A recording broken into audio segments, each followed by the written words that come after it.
Welcome to another episode of Built by Us, the podcast where we explore stories and insights of local entrepreneurs who are making a difference in our community. I'm your host, Jamie Arroyo, CEO of Assets. Today, I'm delighted to be joined by Kate Farbo, the founder of Prism Thrift, Lancaster's newest thrift store dedicated to providing an inclusive and welcoming shopping experience for all, especially the LGBTQ+ community. Kate's vision for Prism Thrift is to offer a lovingly curated selection of pre-owned and gently used items, promoting sustainability and self-expression. In 2024, Kate's innovative approach and dedication to social impact earned her the top prize in Assets' Great Social Enterprise pitch. Let's dive into our conversation and learn more about Kate's journey, the mission behind Prism Thrift, and how she's creating a safe and affirming space for our community.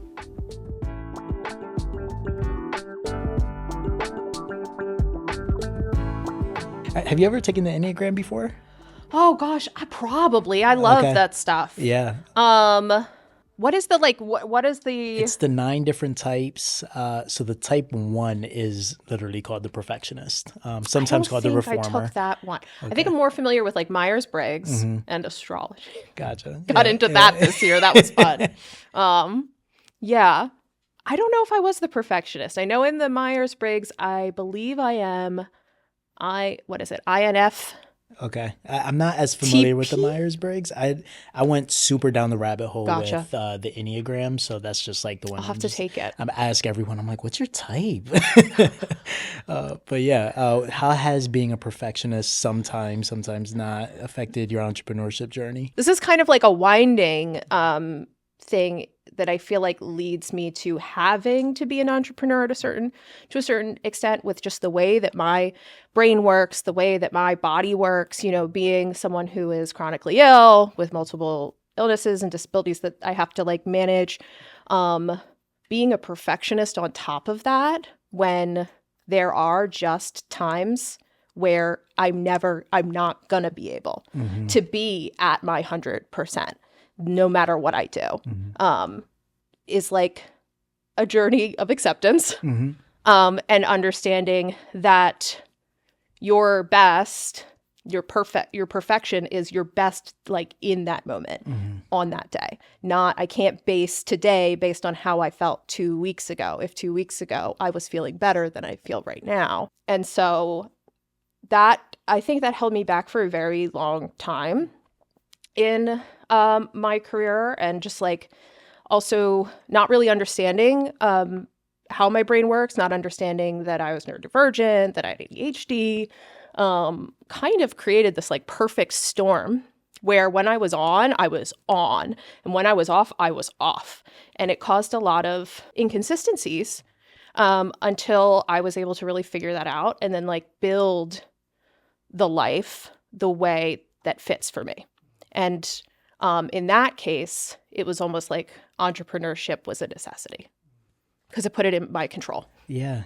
So tell me a little bit about that. What about entrepreneurship allows you to build the life that you want and design the lifestyle that actually is conducive to how you operate and how you feel? Yeah. I mean, because on a very basic level, it's like I'm accountable to my board, I'm accountable to my employees and to myself, but I have the freedom to be like, I'm in a flare up today and I cannot come in and not worry about losing my job, knowing that I will make that up, knowing that my team knows that I will make that up or work from home. And it sounds like such a simple thing, but the vast majority of jobs do not allow for that. I mean, even just the sheer number of like doctor's appointments I have to go to at times. Like I've had weeks where I've had 5 doctor's appointments in 1 week that I've got to go to. Like what job is letting you leave? Most will not let you leave 5 times in 1 week to go to those appointments. So it puts that control back in my hands.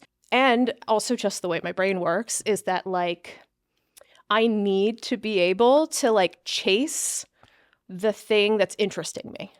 Like I need to be able to chase the project, chase the idea, really dig into that kind of special interest, or I feel hugely unfulfilled and I get burned out and it doesn't last. And so, yeah, it took me till I was in my mid-30s to realize, okay, I think I kind of just have to figure out this on my own. Like I have to build something myself that works for me. So what is the thing that you're chasing now? So we opened in September, and it's been going great, and we are already bursting at the seams. So I am, No pun intended. Yeah, basically, trying to figure out how to expand our retail footprint, expand workshops, really just keep building on the same idea. I really want to, the big thing that's in my heart right now is pushing more into that self-expression territory and getting people to realize that not only is thrifting a viable option, but it goes so much further than just buying something from the thrift store. You can now make that item you bought completely your own. Mm-hmm. Like, here are some simple sewing techniques, here are some simple supplies, make it yours. So really pushing into a more creative DIY hands-on space is what's really kind of been revving me up lately. Nice. Mm-hmm. Tell me a little bit about Prism Thrift. So for the folks that don't know. So Prism Thrift, we are a nonprofit thrift store in downtown Lancaster. We were started initially, the core idea to provide a safe space for the queer community to thrift, try on new clothes, try out different self-expressions in an environment where they knew they were safe to do so, or as safe as one can possibly be, to do so. That they had a supportive environment there. So that was the first kind of core idea. And I slowly began realizing that, well, downtown doesn't have a thrift store. And there are a lot of people downtown who could benefit from a thrift store. A lot of people who do not drive. It's a need. Fast fashion is a horrible blight on the planet. I mean, that's not hyperbole. They are one of the worst, top 3 contributors to climate change. And thrifting wasn't accessible to a lot of the people downtown. Affordable clothing wasn't accessible to a lot of the people who are kind of stuck downtown. And our public transportation system is not very good. And I feel like that's being kind. Yeah. And so I've found since we opened that it is not just the queer community that are thankful that we opened. We have like a disabled community downtown who cannot drive and also cannot get into a lot of the stores downtown. But we are accessible, as well as people saying that they didn't know where they would shop for clothing in person since Rainbow closed, because that was the only affordable clothing store downtown. So yeah, that's how it started. And I just kind of started realizing that, I think a lot of people could benefit from this and be excited about it. And here we are. Oh, that's awesome. And recent winner of the Assets Great Social Enterprise Pitch. Yes. Tell me a little bit about that journey and what's happened since the competition. Yeah, so it was 10 weeks, right? Yeah. It was 10 weeks, 10 Wednesdays, past my bedtime. Past mine too. I go to bed so early. And it was wonderful. And it was a lot of work. And I say that in like a good way. Like it was not fluff. It was a lot of work. I worked really, really hard. It felt really good to win, especially up against so many other incredible ideas. And for me, the most valuable part was really that like peer review. That was invaluable. I mean, the way I was able to like really, really hone the like almost thesis of what I was doing was really helpful, because I have a medical condition called Gemini, and I am everything everywhere all at once sometimes. I have a million thoughts in my brain, and it was really valuable to kind of learn to focus, curate, and yeah.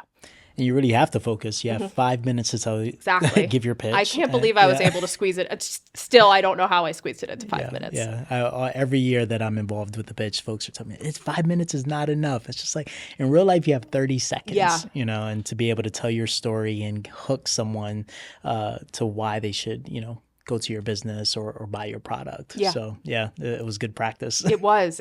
And like I said, I still can't believe how much information and also everyone else was able to pack into those 5 minutes. Yeah, it was a great cohort. Mm-hmm. You mentioned the fast fashion industry, and your business has direct impact on a more sustainable option to clothing, right?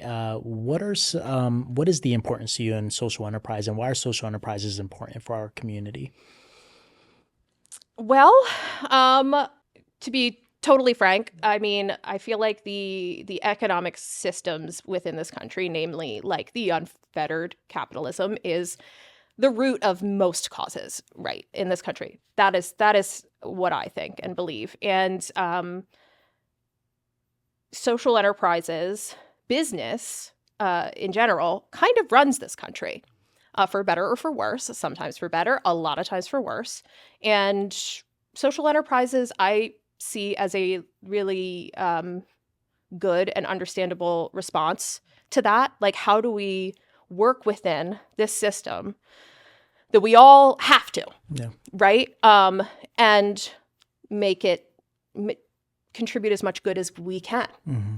Yeah, it's an opportunity to reimagine the system. And I think, sometimes we feel that we're stuck in the systems that have been created. And for a lot of us, we are. But how do we evolve and start to reimagine? And make it work for us as much as we can. Yeah.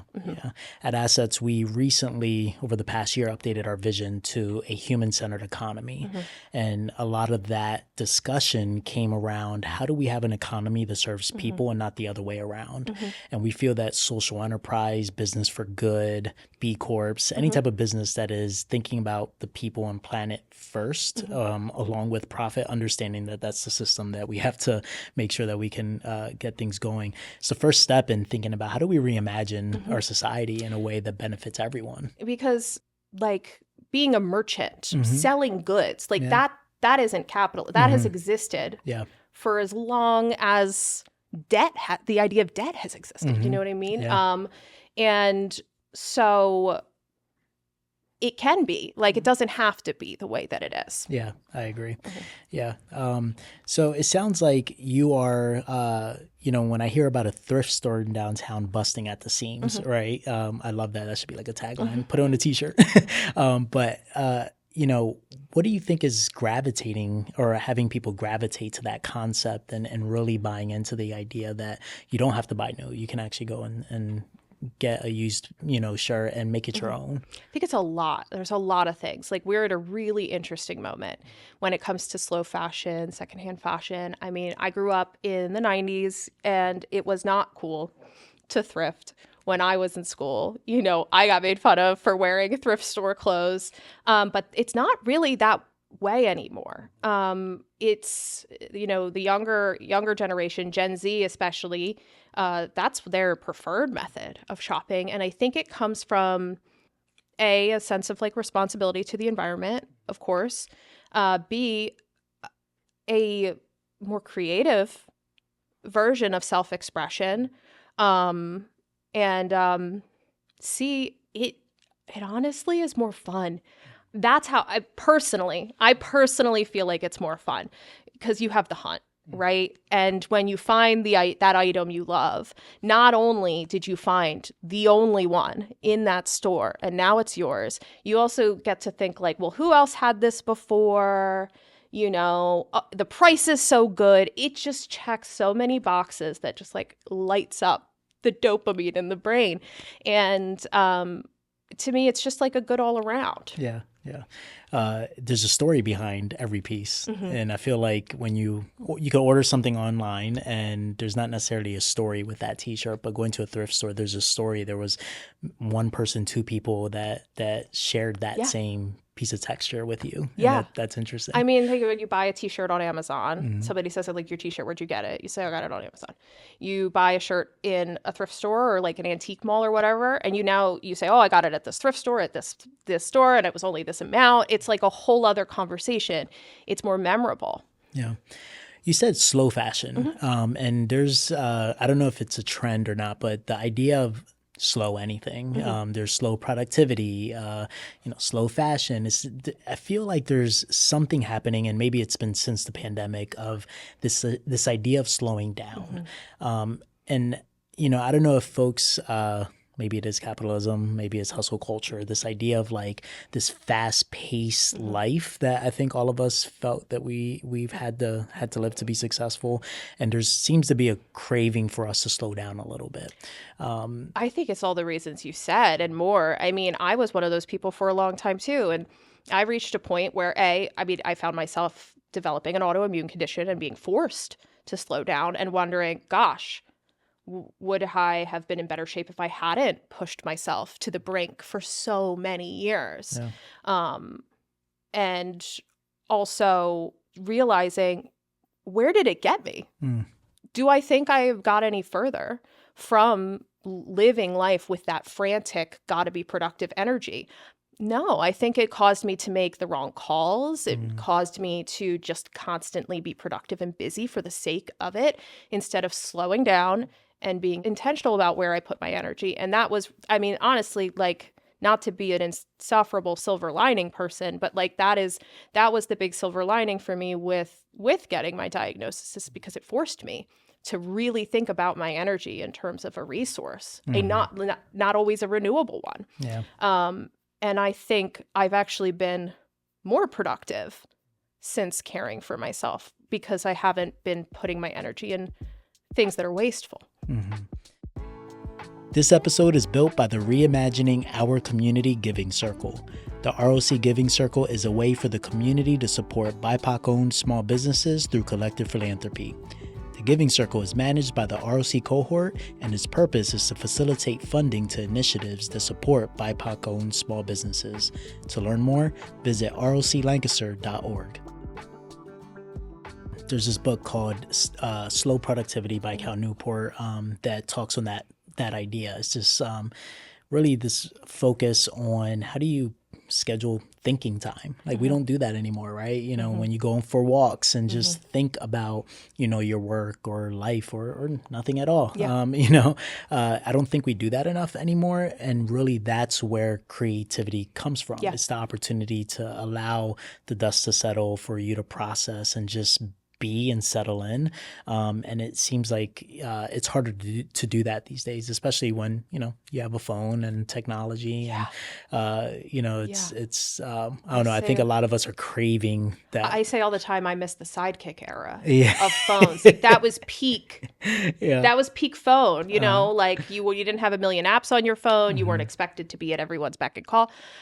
About a year ago, I started putting my phone on a very strict do not disturb schedule. I choose which notifications come through. They change sometimes depending on what I have going on that day. Sometimes everything's locked down. Sometimes only messages from favorite contacts come through. That was like such an immediate benefit in my life. Yeah. And I think you're like, it is also that, capitalism mindset. And for the vast, vast, vast majority of people, that drive to be like productive at all costs doesn't really benefit them. No. It benefits somebody else like way, way, way, way up the chain. Yeah. And so I think slowing down is like one of the few ways people can kind of like reclaim a lot of their agency back. I love that. So how do you reconcile that with entrepreneurship? Because I would, while I agree, I think some people, when they think of entrepreneurship, they do think of the fast-paced hustle culture, always on the go, I'll sleep when I die type of mentality. What would you say about that perception of entrepreneurship? That might, you know what? I think different things work for everybody, right? That didn't work for me. I tried that for a very long time and nothing stuck because I burned myself out every single time. And for me, it was really about, and a lot of times I think we're like really productive. When we are really productive, it is either because we are avoiding addressing certain things within ourselves, or we do not get to address, we don't have the time to think. And so you don't really know yourself. You don't know your needs. You don't know when you're tapped out. You don't know, at least that was me, I really didn't have a good understanding of what my limits were. And when I needed to slow down. And for me, what has worked is not being that like hustle culture. It was discernment. It was knowing when to push and knowing when to fall back, knowing when, you know what, if I keep pushing right now, I'm only going to exhaust myself further and I'm not doing good work. It's time to go home. Yeah. And trusting yourself that you will pick it up later, like, and come back to it, and that it will get done. Yeah. And that at the end of the day, if it doesn't, at least what I say to myself, you know, it's close. Yeah. No one's going to die. Yeah. Yeah. And one of the things we added to our training at Assets was we had a workshop for the first time last year called Mental Health for Entrepreneurs. And it was because of that idea that we were hearing from so many entrepreneurs of feeling lonely, burning out during the process, that we were just saying there's something wrong with the perception or the idea of what people think they need to, how they need to be in order to be an entrepreneur, which isn't necessarily the case. Some of the best entrepreneurs are actually taking time to take care of themselves. It's not the narrative that's pushed or hasn't. Exactly. Hasn't been. And I saw it so much through, because I've, you know, always worked for small business owners or with small business owners. And I saw it over and over and over again. Yeah. And I think it is like an unspoken expectation. And I think like there's this phenomenon that happens where you see like another entrepreneur in your community, you see them hustling and all of that, and you think, oh, I'm not going fast enough. But again, everyone's different. And that could certainly work for some people. It just did not for me. Yeah. And I'm glad that more people are realizing that's not the only way to do it. Yeah. Yeah. And I think to your point, everyone's going to have their own flavor. I think I love when you said there's energy levels, and there are some folks that just have too much energy and they need to go 100 miles an hour, and that's how they have fun playing the game. Some folks can go on nice strolls and take a walk through this journey, and that is the energy level. But there's no right way to do it. It's whatever the best way is for you, which is I think the beautiful thing about entrepreneurship, it's so different for everyone. Yeah, I think a lot of people don't have the support or feel like they don't have the support. It can be a kind of isolating experience. I have seen and found that, like, you know, most people work quote unquote normal jobs, and you are not only not working a normal job, especially if you're in like a retail or a food service or what have you, you are also in charge. And so there's all of that added stress, and most people are just not gonna get it or identify with it. And I think, yeah, there can certainly be like an isolation factor. I think Lancaster's pretty good in that there's a lot of like groups or ways to meet the other business owners or entrepreneurs in your city and kind of have that connection. You know, I know that I do. But yeah. Speaking to that, tell me a little bit about the community that you've been able to build around your business and to support you along this journey. Yeah. So we have some volunteers, which, you know, that's great. We have our volunteers, we have our board. And then in addition to that, I have connections like throughout the local community, other businesses, a lot of other queer-owned businesses. We have like a group chat. I go to the merchant meetings.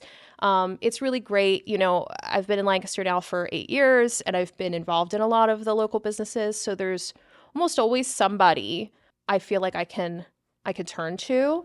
I've also been like so fortunate with like my core team, especially my board president, Sarah Kelly Jones, who is like with me nearly every day. She's there when I'm not there, when I can't be there. And then Amy, who is our store manager, who's just incredible. And again, like other points in my life, when I did not have that support, I would have never been able to do this. But because I have them, that I can count on when those energy levels are low, that is why I'm able to kind of approach it differently this time. Yeah, it's awesome. This special podcast episode is built by the Lancaster County Community Foundation, which uses this transformational potential of community-based philanthropy and the power of endowment to help shape a Lancaster County where every individual is valued, has a sense of belonging, and has the opportunity to thrive. Thank you to our friends at the Lancaster County Community Foundation for making it possible to provide access to training and lending for entrepreneurs. So tell me a little bit about your origin story. So kind of going back, what made you want to get into entrepreneurship or see that as a potential avenue for this chapter? It wasn't a conscious, I wasn't like, I want to be an entrepreneur. It was just like, I've tried a lot of things. I've done a lot of jobs and worked in a lot of industries, some like weird industries at times, or maybe less common. We'll say less common. They're not weird. I went to school for film, and then I worked in film for a while and hated it. So I stopped doing that. Again, because of that culture, that film really has that hustle culture, that work 18 hours and be grateful that you got a job kind of culture. Yeah. And it just wasn't for me. I didn't love working myself into the ground for somebody's mediocre horror movie. You know what I mean? I worked a lot of retail, a lot of food service in my life. And I've been thrifting my entire life. And it has been like a constant love, a constant passion, a constant interest for me. And for the past few years, maybe going back to 2020 is when I really started saying like, Lancaster needs a thrift store. Lancaster needs a queer thrift store. Lancaster needs a thrift store like Philly AIDS Thrift that people can feel good about shopping at and not worry about where their money is going.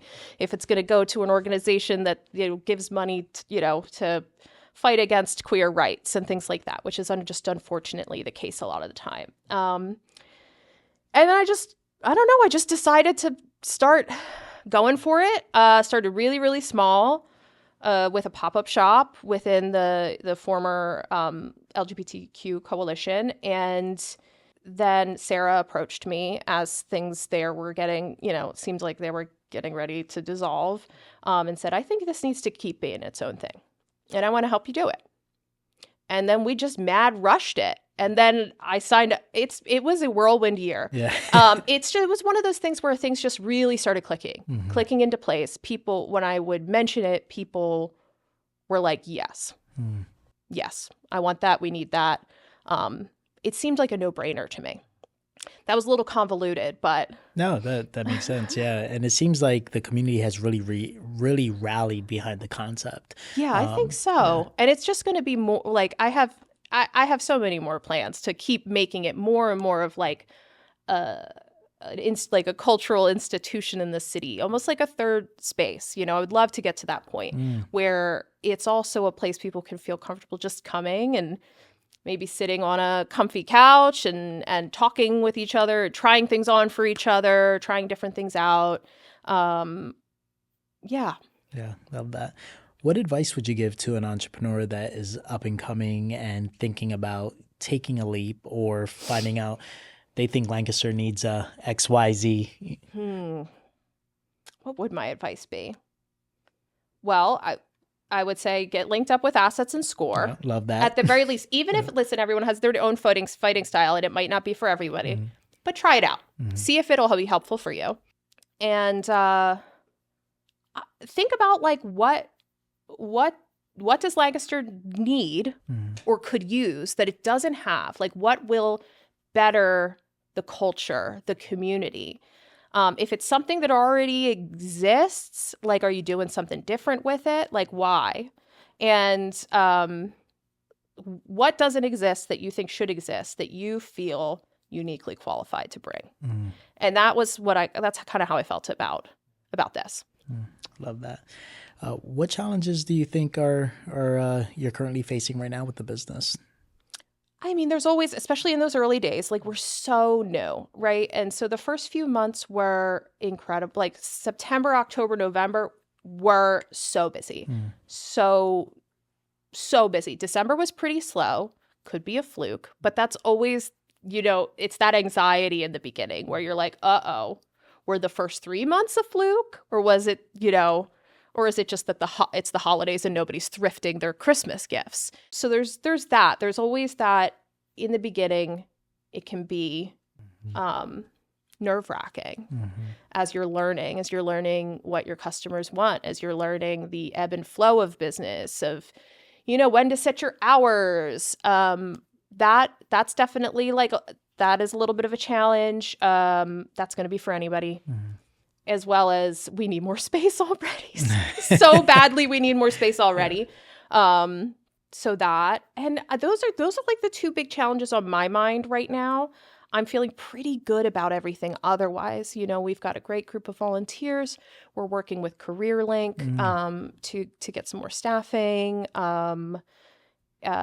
working with Bob at SCORE in regarding the nonprofit and exploring maybe possible grant options. So things are, there's not a ton right now, but that is definitely the space and just those early business jitters. Yeah.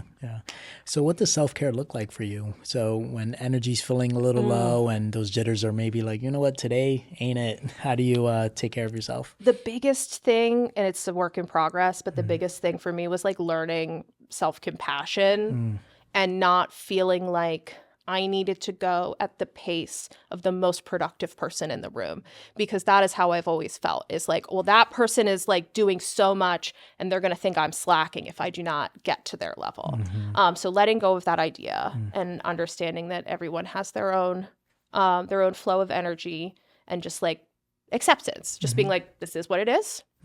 If I fight it, it's only going to get worse. Learned that the hard way over the last couple years. And otherwise it's just taking care of myself day to day. It's not super exciting. I don't drink, or very rarely drink, because of how it can affect, my medications and it's just not worth it.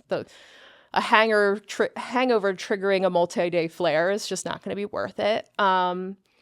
Allowing the time to myself, solitude is very important to me. For that thinking. Exactly that. Sometimes I'm not thinking about anything. Sometimes I think about literally everything. But I need that actually daily. I build it into my day. I wake up pretty early, go to bed pretty early. And the first couple hours of my day, it's just me. It's just me and coffee and my phone. Sometimes it's TikTok. Sometimes it's the news. Sometimes it's nothing.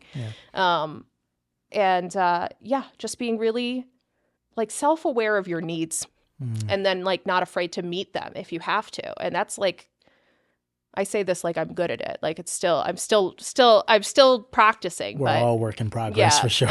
But that was really it. It's nothing. It's kind of a lot of simple things. It's just a lot of little chugging along, and then being, if you make a mistake or you push yourself too far or what have you, just going, okay, well, we'll try again. Yeah.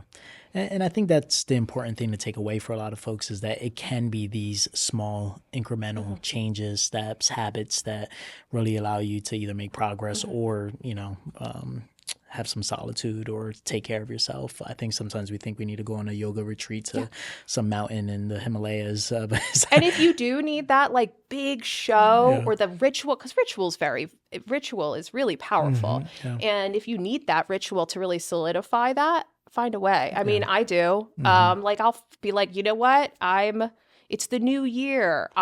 New Year rituals are great. You set some intentions, you go to a campfire and you burn some things that you want to leave behind of the past year. And that can be really powerful too. If you need an outward showing to really solidify those little steps you're making. But for me, it's in those boring little steps. Yeah.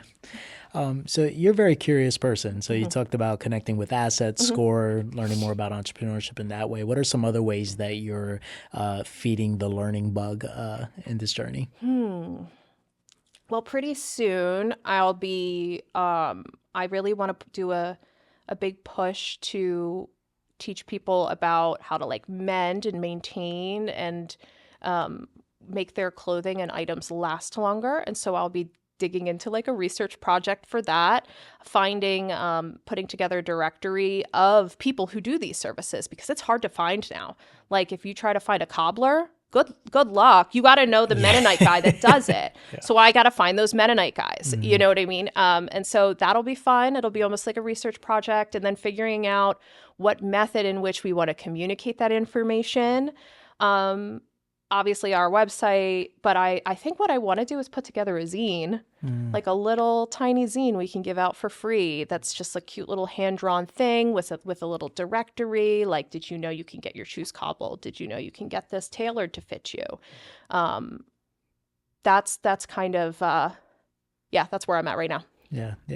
You mentioned cobbler, and I'm like, yeah, it's such a shame that we've developed this throwaway culture for things when it's intentional. Yeah. That's also part of fast fashion. That is a result of it, because it's so cheap to just keep buying $20 shoes from Walmart that you don't think about it. You don't think about the costs adding up, and most people can't spend more than $20. A lot of people can't spend more than $20 at a time. And even the expensive, the more expensive things, they don't really last like they did either. Yeah. And so, it's kind of a dying art, all of those professions, but they are still out there, and hopefully people will start using them again. I know these shoes have to go to the cobbler. There's a hole in them right now. Yeah. On our way. Yeah. So last question, what's the future of Prism Thrift? What are you thinking in the next 10, 15 years? So I would love, pie in the sky, love for it to become like a little Lancaster institution. And that is there long past my involvement in it. It's Philly AIDS Thrift was my big inspiration in Philadelphia. They've been around for decades.